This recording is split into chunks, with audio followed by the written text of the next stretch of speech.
Good evening mga boss, this is Kim of KMJL Surplus Trading. Another day and another unit na naman yung isi-share ko sa inyo mga boss. So tapusin nyo po yung video mga boss para malaman nyo po yung kabuuan details and price ng ating unit. And sa mga bago pa lang po sa ating YouTube channel, please like, subscribe and click the notification bell para lagi po tayong updated sa ating mga panibagong video upload. Bago natin umpisahan yung video mga boss, gusto ko lang pong i-shoutout si Ma'am Lai Macabale of Quezon City. So siya po yung owner ng unit na ito and kasama din po ito sa i-deliver natin sa Luzon batch na biyahe this November. Shoutout po sa iyo ma'am and maraming salamat po sa pagtitiwala niya sa KMJL Surplus Trading. Ayan, so yung unit mga boss is DA64W Hyrup Sporty Edition. Ayan, napakaganda po ng unit mga boss. So isa-isahin natin ngayon mga boss kung ano po yung mga accessories na andito sa unit na ito. So una-una mga boss, sa panlabas wala masyadong pinalagay si ma'am.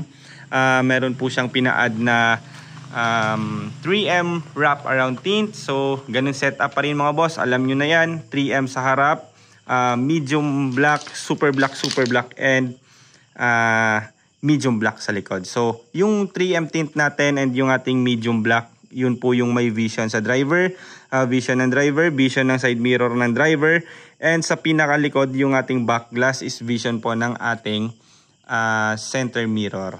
Ayan, so yung ating mga super black naman is hindi naman siya necessary kasi na-light kasi wala naman tong vision sa likod. So sila po yung nagbibigay dilim sa loob para po mas may privacy po, hindi tayo nakikita sa loob kahit araw.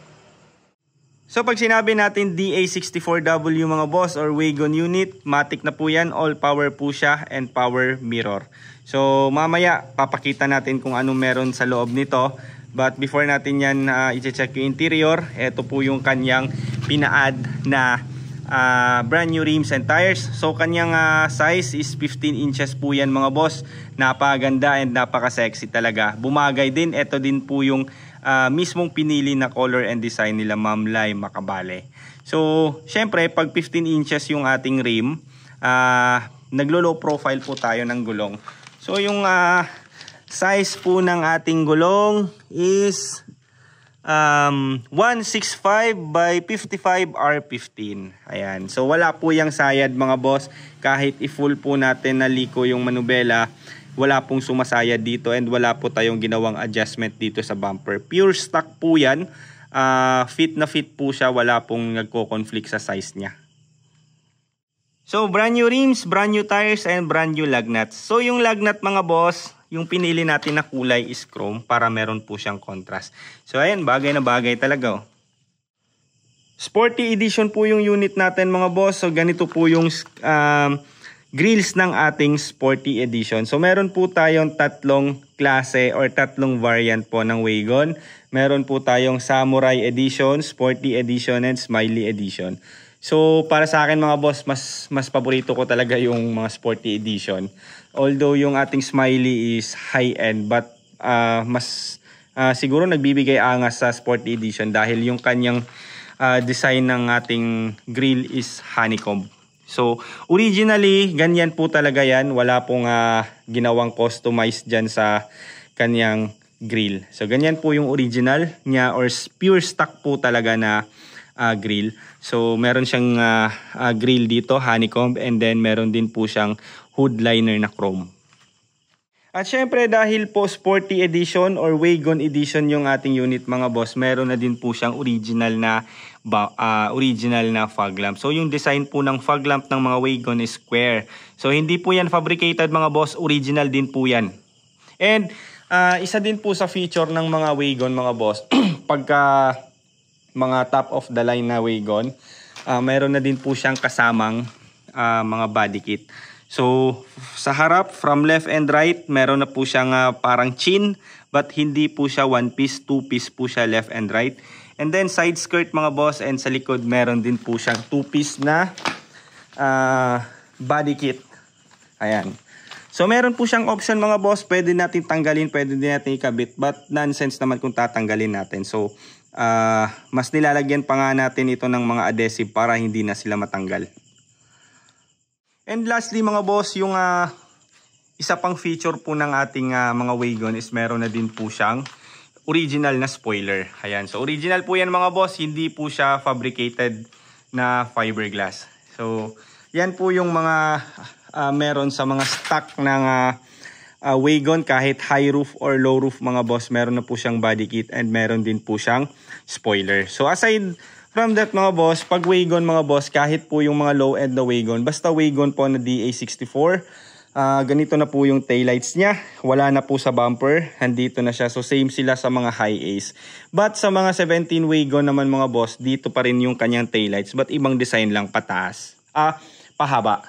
And yung ating mga wagon nga pala mga boss, from hood meron siyang hood liner, and dito naman mga boss meron din po siyang chrome liner sa back door. And yung kanyang mga door opener sa labas is naka-chrome na din. Ayan, so papakita natin ngayon. Ayan. So original po yan mga boss, hindi po siya additional. But kung magpapa-add tayo ng mga chrome na door handle, hanggang dito po siya, may takip chrome. So wala po silang pina-add. So kung magtataka kayo mga boss, bakit naka-chrome yung kanyang sa gitna ng kanyang door opener? Kasi nga wagon po yung unit. So lahat po ng wagon mga boss, kahit yung low end, meron po talaga siyang naka-chrome na door handle. Medyo nahirapan lang tayong hanapin yung unit na to kasi nga mahirap talaga humanap ng sporty na high roof. Kasi madalas sa mga dumadating dito sa Pilipinas na wagon is low roof. So requested talaga to ni Ma'am Lai na high roof and sporty edition. So dual power slide din po yan mga boss. And syempre pag dual power slide, syempre meron na din po siyang kasamang automatic step board. Ayan. So mamaya i-demo natin yan mga boss. I-check natin yung kanyang interior.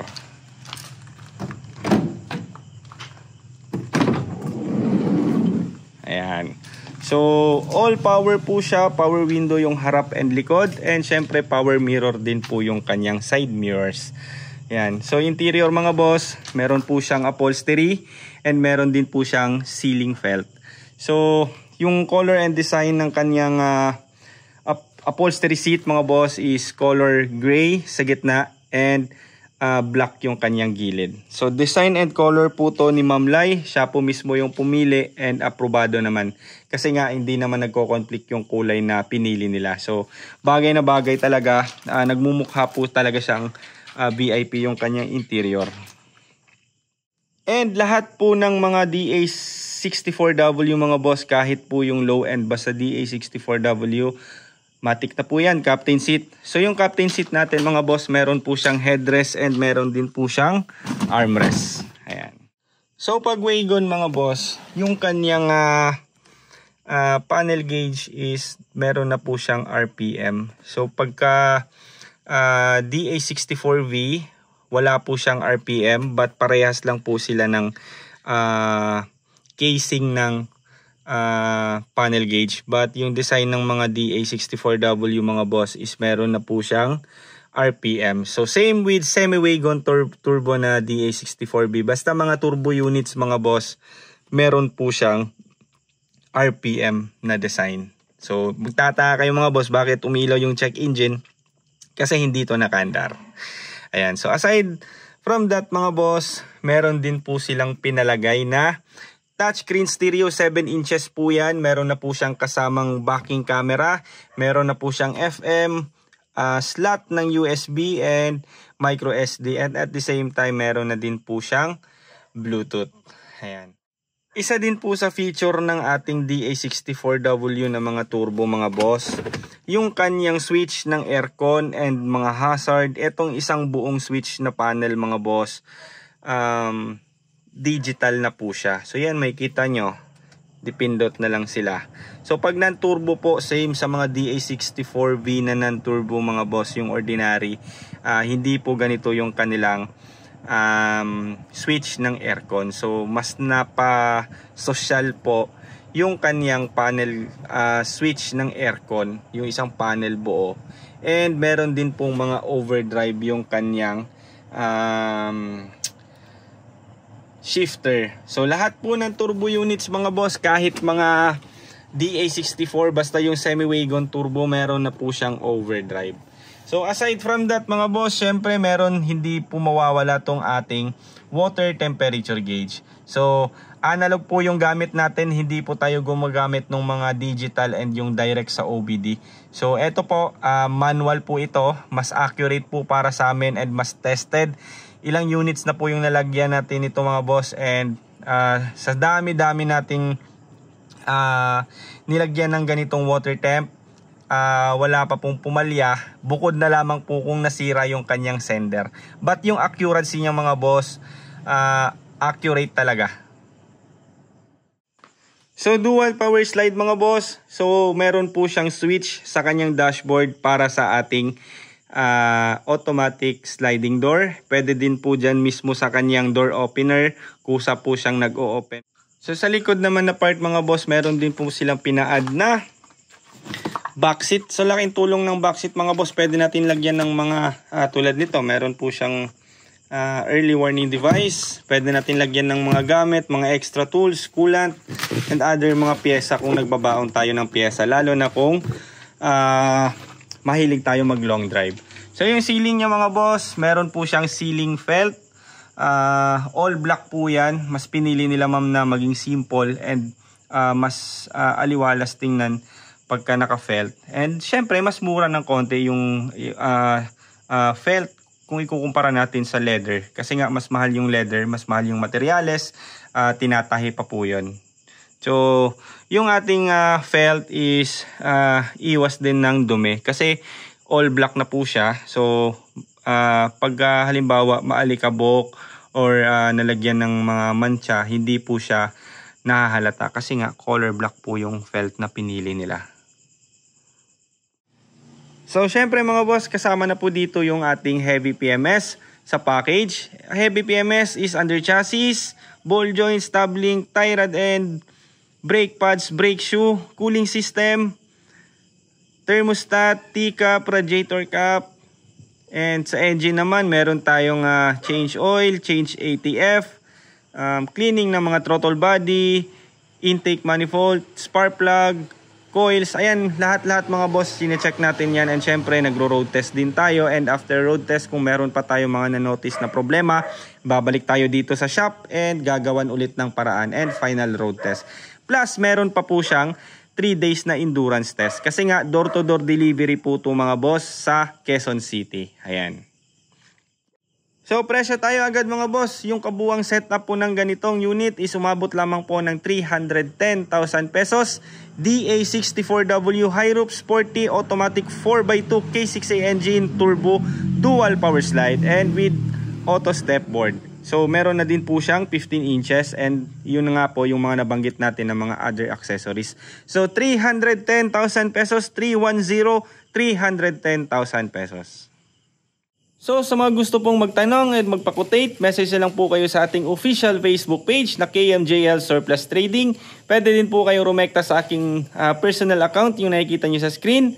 And pwede din po kayong tumawag sa aking smart number na 0999-880-2420. And also to my partner mga boss na si Kitty Kaji, pwede din po kayong rumekta sa kanyang mag-message. Minsan lang din po, medyo matagal tayong makaka-reply, lalo na't meron tayong delivery. So si Kitty Kaji po yung nagre-reply sa inyo. So walang problema po mga boss, in terms sa presyo, parehas lang din po yan. And minsan po tinatanong niya sa akin yung other questions ng ating mga kliyente na hindi niya kayang sagutin or nasa sa akin yung pinaka-final na answer. So wag po kayong mag-alala mga boss, hindi po dyan nagmamatter and pare-parehas lang po ng mga sagot dyan. So depende na lang kung sino po yung unang makakapag-reply.